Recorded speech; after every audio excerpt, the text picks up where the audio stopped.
मरतबा फिर अनवार रमज़ान की खुसूसी इफ्तार ट्रांसमिशन में K21 न्यूज़ के प्लेटफॉर्म से बरादरान इस्लाम आपकी मेज़बान रदा सैफी आप सबको खुशामदीद कहती हूँ।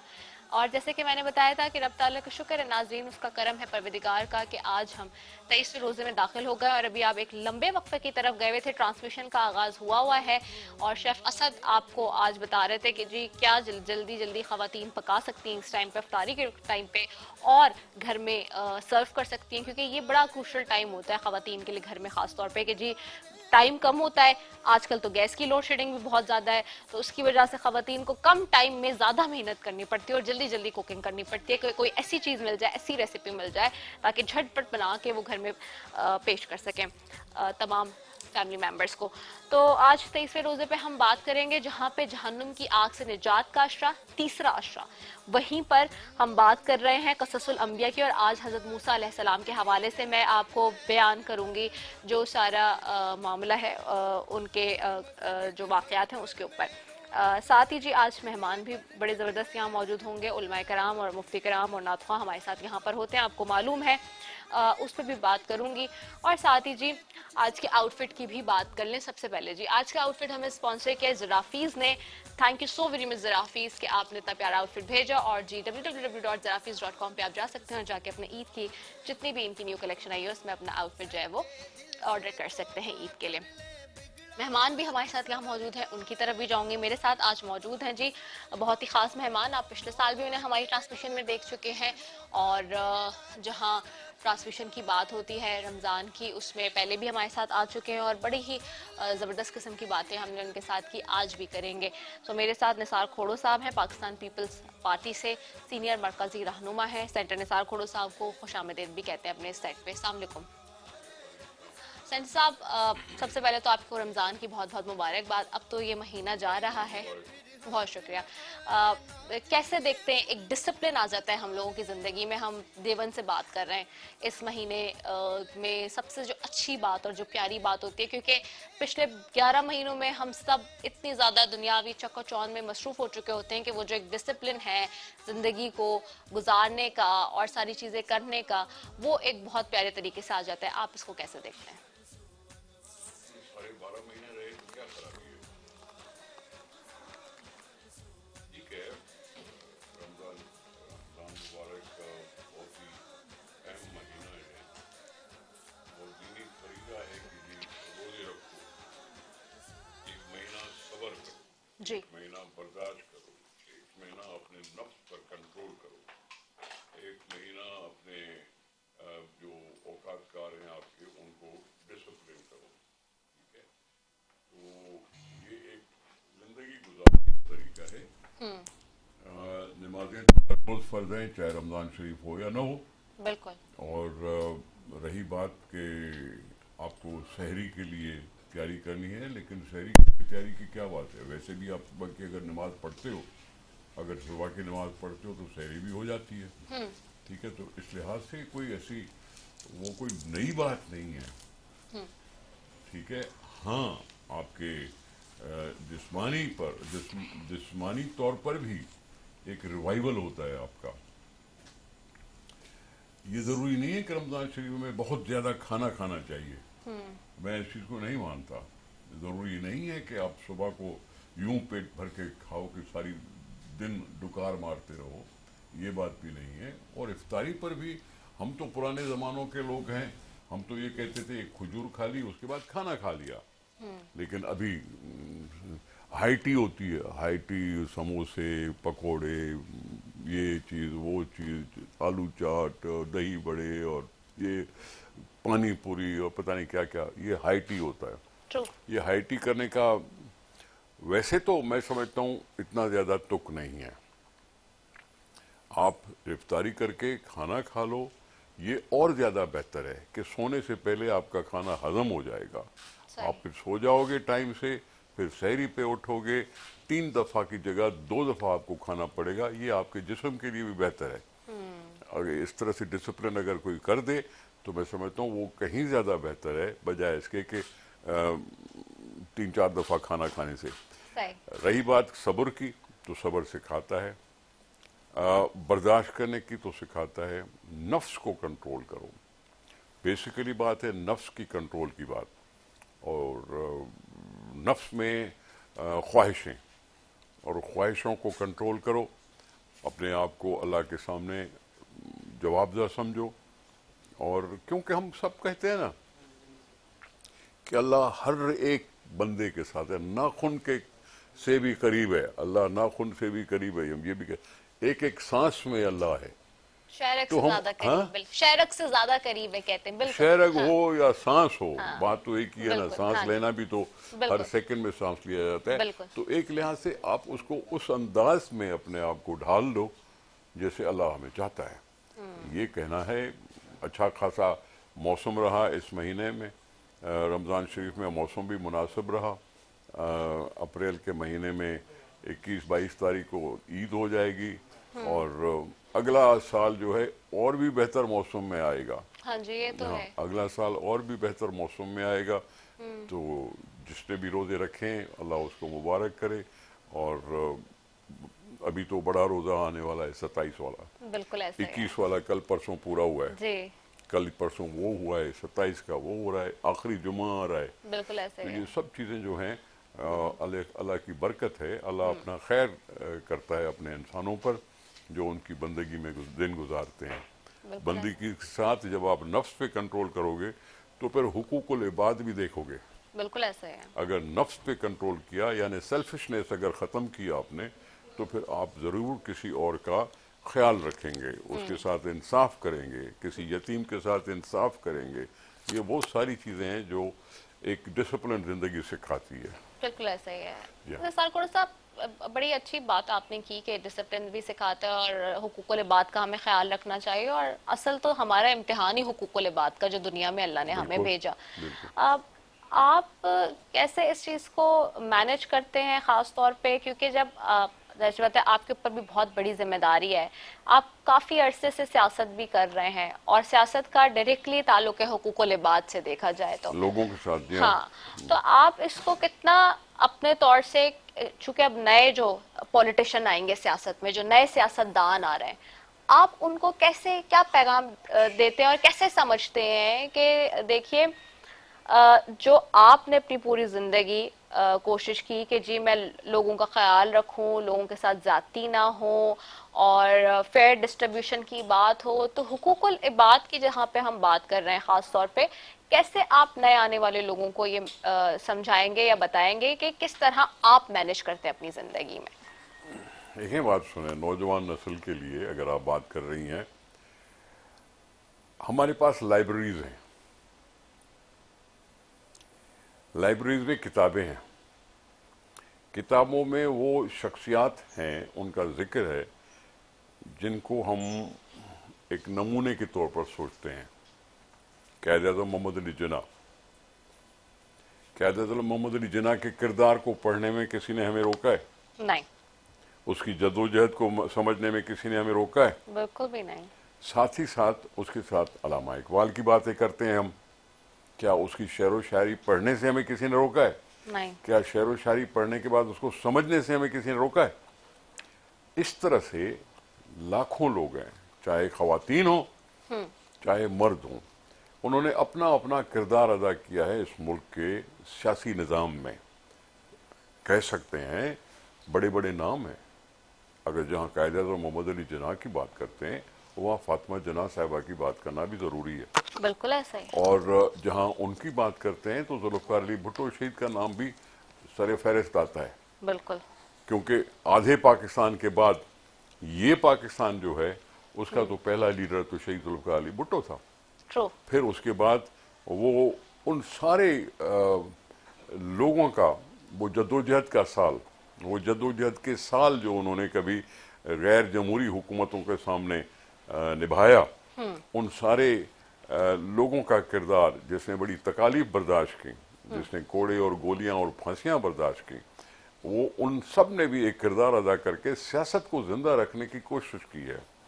साथ ही साथ बेनज़ीर भुट्टो को तो कौन भूल सकता है? बेनज़ीर भुट्टो शहीद को कौन भूल सकता है, जिसने हमें ताकत दिलाने के लिए अपनी जान खतरे में डाल दी।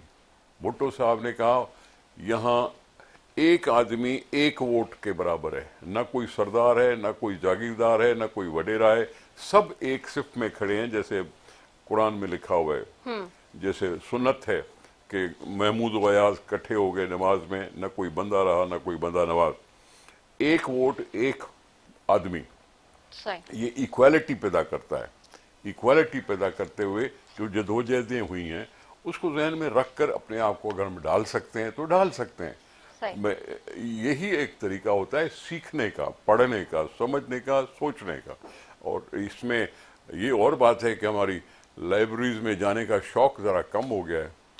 हम फेसबुक पे ज़्यादा जाते हैं, व्हाट्सएप पे ज़्यादा जाते हैं, यूट्यूब पे ज़्यादा देखते हैं, नेटफ्लिक्स ज़्यादा देखते हैं, प्राइम वीडियो ज़्यादा देखते हैं अपनी जगह पे। लेकिन सब चीज़ें, किताबें हमेशा के लिए होती हैं। क्या खूबसूरत बात है। बिल्कुल। हाँ। ये मतलब इसकी बिल्कुल ऐसे। जिंदगी इतनी बड़ी होती है कागज की कि हाँ। खत्म नहीं होती, सही। कि खत्म नहीं होती। उन किताबों में जो लिखा हुआ है उसमें अगर हम दर्ज साफ कर लें तो फिर ज्यादा डायरेक्शन देने की जरूरत नहीं पड़ेगी। बिल्कुल ऐसा ही है। बहुत खूबसूरत बात आपने की और बहुत प्यारी बात। अच्छा निसार खोड़े साहब, हम जो भी मेरे यहाँ मेहमान आते हैं मैं उनसे ये ज़रूर पूछती हूँ सवाल, और शायद मैंने आपसे पहले भी पूछा हूँ कि आपको याद है कि आपने अपना पहला रोज़ा बचपन में कब रखा था? अब डायरी लिखने का मुझे शौक रहा नहीं, सही। लेकिन मेरी माँ परहेजगार, रोजा रखने वाली, अपने बच्चों को जरूर रोजा रखवाती हैं। ठीक है, हम गांव में रहते थे, कभी गर्मियों में रोजा आता था, हाँ। वो भी मैंने रखे हैं। हाँ। तपती हुई धूप, तपती हुई धूप कि जहां आदमी निढाल हो जाए और फिर अम्मा को कहें कि जी हाँ। कोई टप भर के दो कि मैं उसमें बैठ जाऊं, हाँ। कि थोड़ा सा कुछ गर्मी कम हो। शायद 8-9 साल में रखा होगा, शायद 8-9 साल में पहला रखा होगा। 8-9 साल में। अच्छा, तो ज्यादा आपको याद है कि कौन घर में डांटता था, अम्मी या अब्बा? अब्बा तो मेरे सख्त कौन था? अब्बा तो मेरे पैदा होने के 1 महीने के बाद चले गए। अच्छा, ओके। सही। भाई भी नहीं है, बहन भी नहीं है। सही। मैं था, मेरी माँ थी। सही। आप अकलौते? मैं अकेलौता हूँ। अच्छा। बस मेरी माँ थी और मैं था, सही। इससे जिंदगी गुजारी है। तो अम्मी डांटती थी या बहुत प्यार से बात करती थी? नहीं नहीं, डांटती भी थी। अच्छा। अम्मी और डांटे ना, क्यों ना डांटे। अच्छा, कभी मार लगी है? हाँ कभी मार लगी है, याद है कि कभी पिटाई लगी हो? हाँ हाँ, क्यों नहीं पिटाई लग सकती। अच्छा। किसी बच्चे को क्यों, मतलब मैं तो खुशी करता हूँ कि उन्होंने लाड भी किया होगा, लेकिन जहाँ गलत बात अगर किसी ने की और उसको डांट नहीं पी तो एक्चुअली वो बदकिस्मत है। सबसे ज्यादा। डांट पिले पड़े तो सुधर जाता है बंदा। हाँ, सही। ठीक है, इसलिए उसकी डांट अक्सीर है, मेरे लिए नेमत है। और वालदा जिसने मुझे पाला, जिसने मुझे पैदा किया, उसको कैसे कह सकता हूं कि वो कुछ न कहे मुझे, मुझे मतलब लापरवाह क्यों बनाए। सही। सबसे ज्यादा क्या बात समझाती थी? किस चीज की नसीहत सबसे ज्यादा करती थी?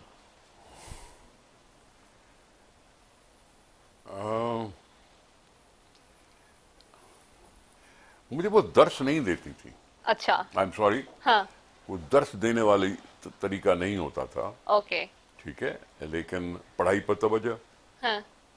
और पढ़ाई पर तवज्जो। हाँ।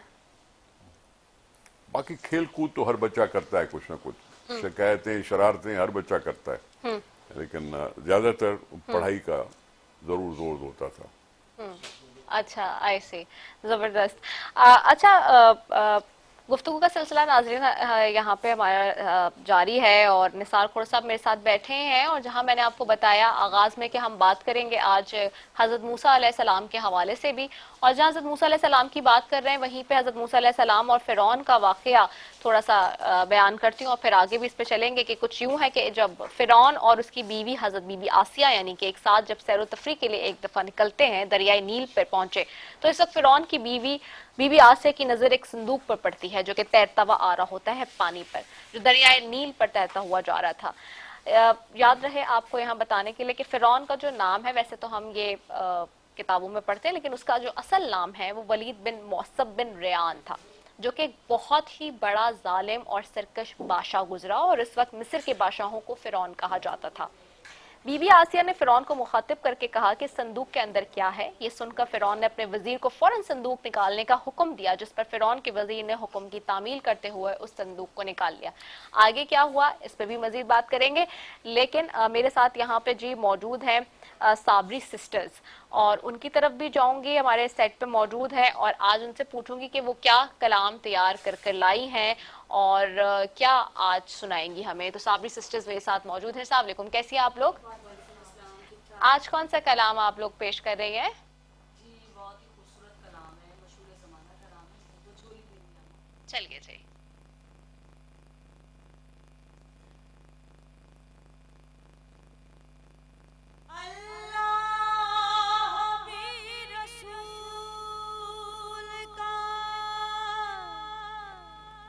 जन्नत रसूल की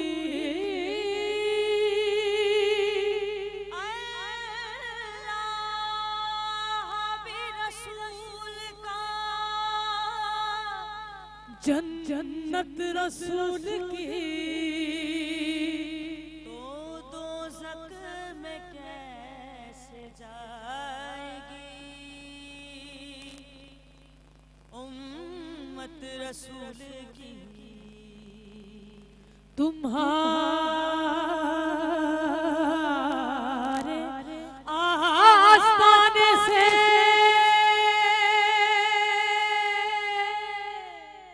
ज़माना क्या नहीं पाता, तो कोई बेदर से खाली मांगने वाला नहीं जाता। भर दो झोली मेरी या मोहम्मद, लौट कर मैं न जाऊंगा खाली। भर दो झोली मेरी या मोहम्मद, लौट कर मैं न जाऊंगा खाली। हाँ भर दो झोली मेरी या मोहम्मद, लौट कर मैं न जाऊंगा खाली। हाँ लौट कर मैं न जाऊंगा खाली। भर दो झोली मेरी या मोहम्मद, लौट कर मैं न जाऊंगा खाली। उन नवासों का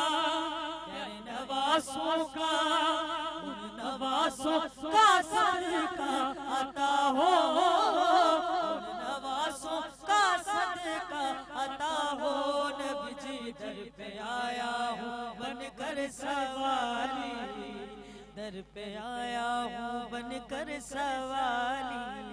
भर दो झोली मेरी या मोहम्मद, लौट कर मैं न जाऊंगा खाली। और क्यों आके रो रहा है मोहम्मद के शहर में, हर दर्द की दवा है मोहम्मद के शहर में। क्यों आके रो रहा है मोहम्मद के शहर में, मोहम्मद के शहर में। सदका सदका सदका लुटा रहा है खुदा उनके नाम पर, सदका लुटा रहा है खुदा उनके नाम पर। अरे सोना निकल रहा है मोहम्मद के शहर में। भर दो झोली मेरी या मोहम्मद, लौट कर मैं न जाऊंगा खाली। और हक से पाए वो शाने करीबी, मरहबा दोनों आलम के वाली। हाँ मरहबा दोनों आलम के वाली। रसूल अल्लाह या रसूल अल्लाह या हबीब अल्लाह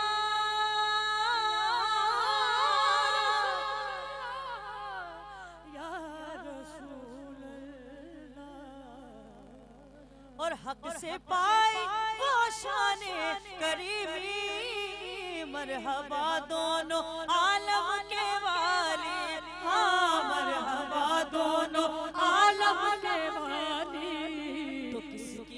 किस्मत का, सबकी किस्मत का, तेरी किस्मत का, मेरी किस्मत का, सबकी किस्मत का चमका सितारा, सबकी किस्मत का चमका सितारा। नबी जी सब पे नजरे करम तुमने डाली, तो झोली मेरी या मोहम्मद, लौट कर मैं न जाऊंगा खाली। और पैदा हुए तो हक से शरीयत खरीद ली, पैदा हुए तो हक से शरीयत खरीद ली। जब हो गए जवान तो इमामत खरीद ली, जब हो गए जवान तो इमामत खरीद ली। मादर से खुल्द बाप से ताकत खरीद ली, मादर से खुल्द बाप से ताकत खरीद ली। सजदे में सर कटा के मोहम्मद के लाल ने, सजदे में सर कटा के मोहम्मद के लाल ने, नारा के दो नवासों ने उम्मत खरीद ली। तो जिंदगी बख्श दी जिंदगी को, आबरूदी ने हक की बचा ली, आबरूदी ने हक की बचा ली।